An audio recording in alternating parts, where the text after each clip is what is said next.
بسم اللہ الرحمن الرحیم۔ السلام علیکم۔ ہیلتھ ود ہومیو میں خوش آمدید۔ آج کی اس ویڈیو میں آپ لوگوں کو بخار کے اقسام، وجوہات، اس سے ریلیٹڈ دوسرے عوارض مثلا زکام، ٹانسلز اور ملیریا وغیرہ کے بارے میں بتاؤں گا، اور ساتھ ہی ساتھ ہر قسم کے بخار کا ہومیو علاج بھی بتاؤں گا۔ اس سے پہلے ایک چھوٹی سی گزارش ہے کہ اگر آپ پہلی دفعہ اس چینل پہ آئے ہیں اور ابھی تک آپ نے اس کو سبسکرائب نہیں کیا تو پلیز اس کو سبسکرائب کر لیں اور ساتھ ہی بیل آئیکن پہ بھی کلک کر لیں تاکہ آنے والی ہر ویڈیو کا نوٹیفیکیشن آپ کو مل سکے۔ تو چلتے ہیں بخار کی طرف۔ اگر ٹرن لگنے کی وجہ سے بخار ہوا ہے تو شروع میں ایکونائٹ 30 استعمال کریں۔ اگر بخار کے ساتھ ساتھ بے چینی بھی ہے تو انشاءاللہ اس دوا سے مریض شفا یاب ہو جائے گا۔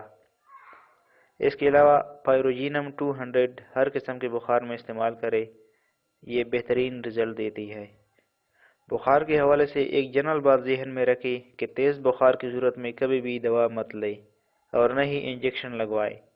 پہلے کوئی گیلا تولیہ یا کپڑا وغیرہ سر پیشانی پہ رکھ کر ٹمپریچر کو تھوڑا ڈاؤن ہونے دیں، اس کے بعد دوا لے یا انجیکشن لگوانا ہے تو لگوائے۔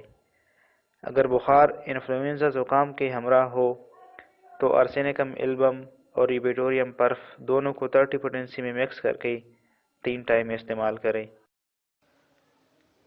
اگر ملیریا کی شکایت ہو تو چائنا اور نیٹرمیور 30 پوٹنسی میں مکس کر کے صبح دوپہر شام استعمال کریں۔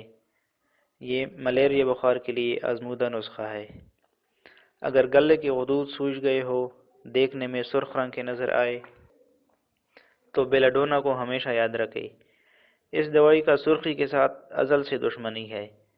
کسی بھی بیماری میں سرخ رنگ نمایاں ہو، مثلا بخار کی وجہ سے گال سرخ ہو یا گلے کے خدود سوج کر سرخ ہو جائے تو یہ دوائی کبھی مایوس نہیں کرے گی۔